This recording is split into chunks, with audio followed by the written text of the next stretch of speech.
Tennessee. Parker, let's break down, digest a little bit this A.J. Brown to the Jets. What is all this smoke? It's nothing. It's smoke. I mean, it's something the Jets are trying to wish into existence. I don't think that there was ever anything into this. I mean, I kept seeing it pop up on Twitter, and I didn't even address it. I didn't even tweet anything out because there is no way that you draft a guy and he becomes this big of a star. It's kind of like Big Jeff or Harold Landry. This is why we said they were going to sign Harold Landry, because you don't draft a guy and turn awesome just to get rid of him. It just maybe later on in his years, like Tyreek Hill or Devontae Adams when they're at the end of their career. But there's nothing. There's nothing to this. There's nothing that they could give to us that the Titans would give A.J. Brown up. Yeah, nothing burger is what I call this. Absolute nothing burger. I mean, there was nothing ever to this. I mean, and even let's see, while y'all are talking here, I'm going to share my screen here. Mike Vrabel had to weigh in on this. He said that let's see. He said on the Rich Eisen show. What did he say? He said A.J. Brown on the trading block. Not as long as I'm the head coach, was his response. Makes sense. Anyways. Is that saying, now wait, let's read into this. Is that saying Vrabel's going to be fired?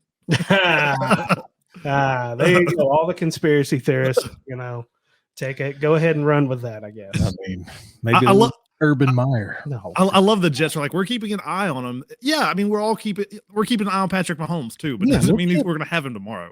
Yeah, it's like, I mean, yeah, of course, if A.J. Brown was on the market, yeah, of course, everybody's going to have their eye on him. But doesn't just the whole NFL community want this to continue? I mean, we've had Devontae Adams.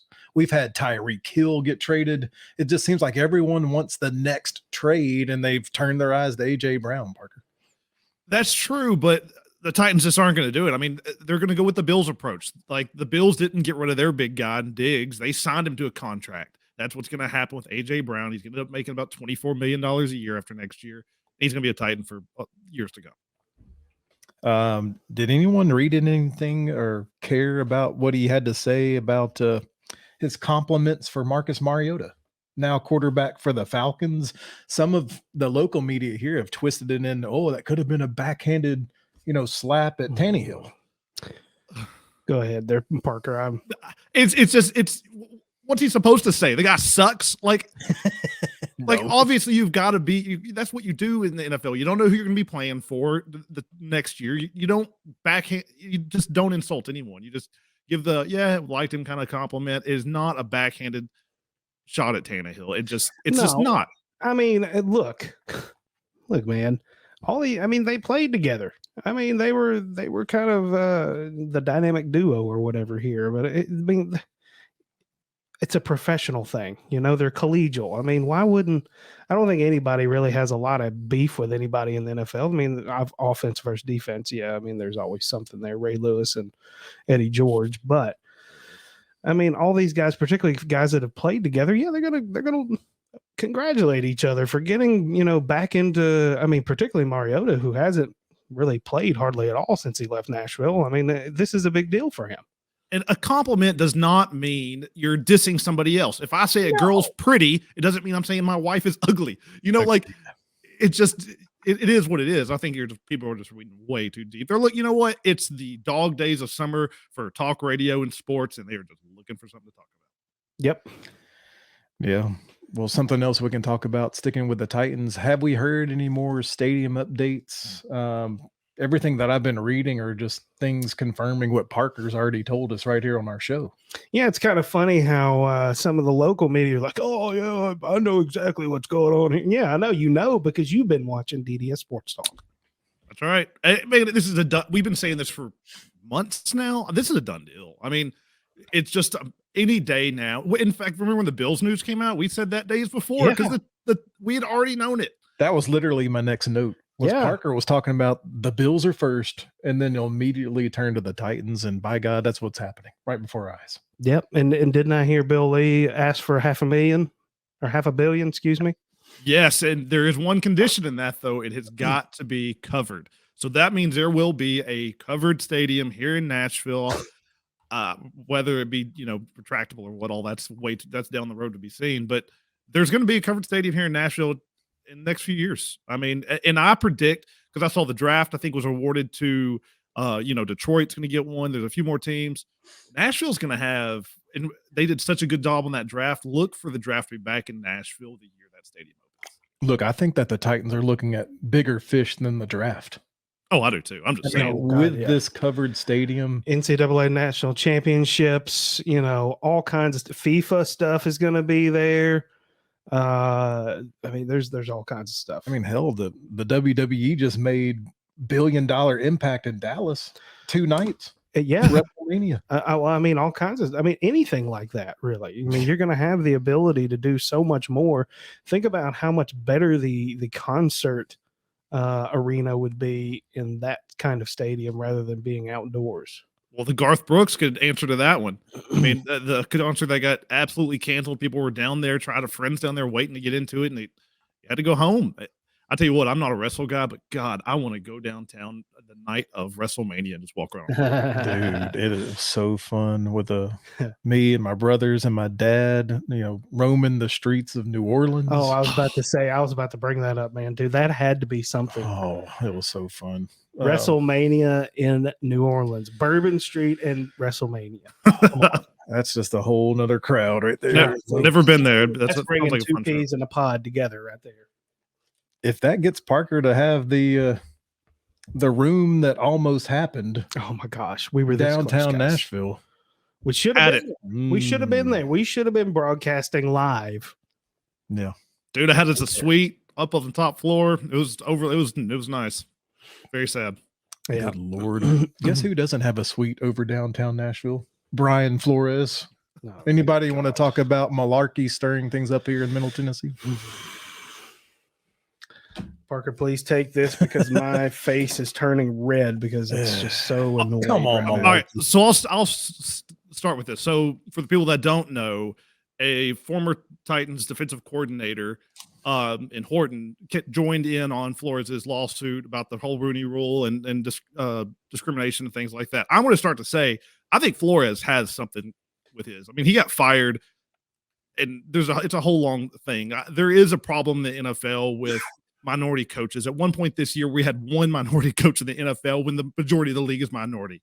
Mm-hmm. There is an issue. I also think there's an issue with the Arizona coach that jumped in on it. He got fired after 1 year. But this Horton thing, getting in on it, I got to tell you guys, this isn't anything. And I'll address Malarkey in a moment.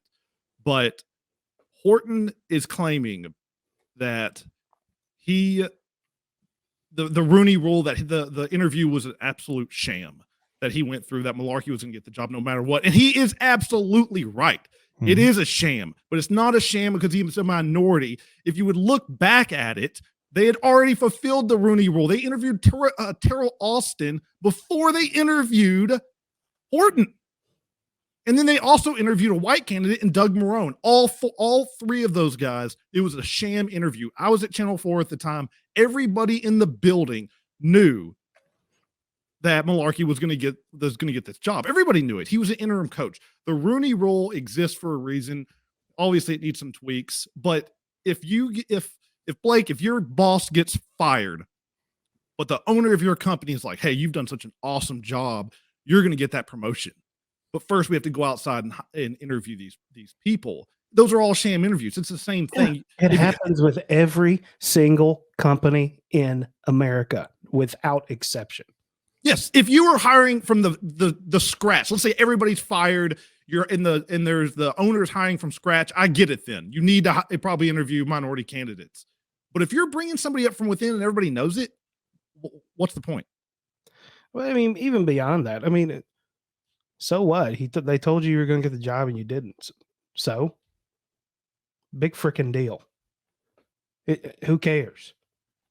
I mean, you don't have a contract until you have a contract. Okay? Until you got something in writing, nothing is final.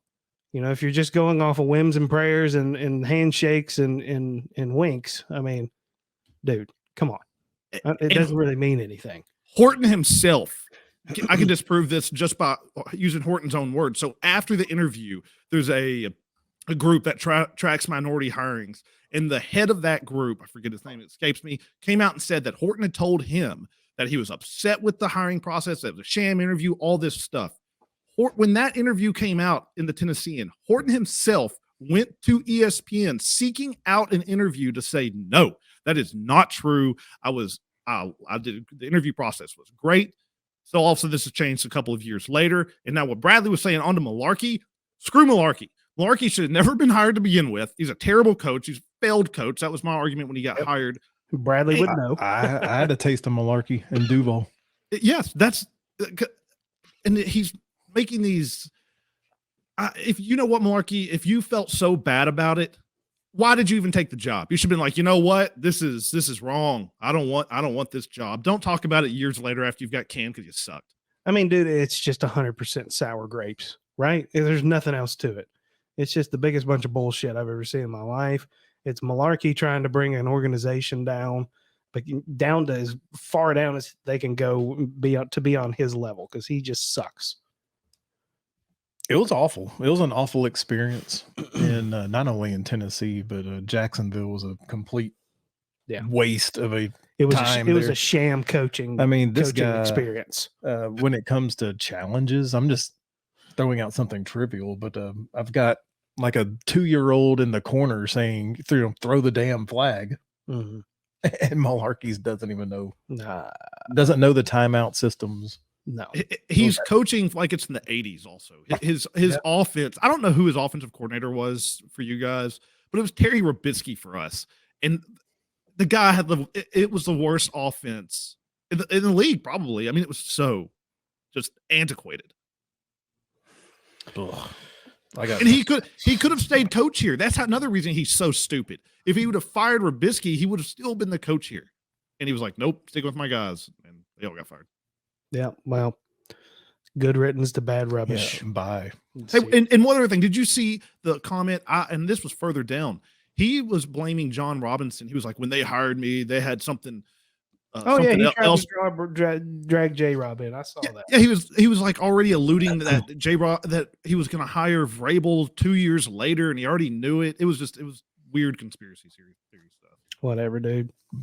Bye, Malarkey. Bye. No one cares. Go away. Nope. Sour grapes. What about taking a look at the draft? A lot of local media here saying, could the Titans really, because this is smokescreen season here, but could they really pull the trigger and draft a quarterback in the first round? And if they do, Parker, what does this mean for Tannehill? 100% they could draft a quarterback in the first round. I'll go back and forth. Is it going to be a quarterback, wide receiver, or lineman? And I'm all over the place. I think it just depends on what falls to them. And I think it's more an indictment on our backup than it is really on Tannehill. Well, exactly. Actually, I would almost encourage them to get a backup, because we are absolutely screwed if Tannehill gets hurt. So it's quite opposite what I heard this week on the radio. They said one of the most secure jobs on the Titans right now is Logan Woodside. That's this draft pick, but it's because there's no other option. No. That this draft pick has nothing to do with his job security. This is all about Tannehill. Nothing to do with Logan Woodside. He's going to be the backup no matter what happens in this draft. They believe is a symbol of, if the draft pick happens, could it be bye-bye Tannehill? Logan Woodside safe no matter what. Look, I mean, there's no question that NFL quarterbacks have a shelf life. Tom Brady is the exception to the rule.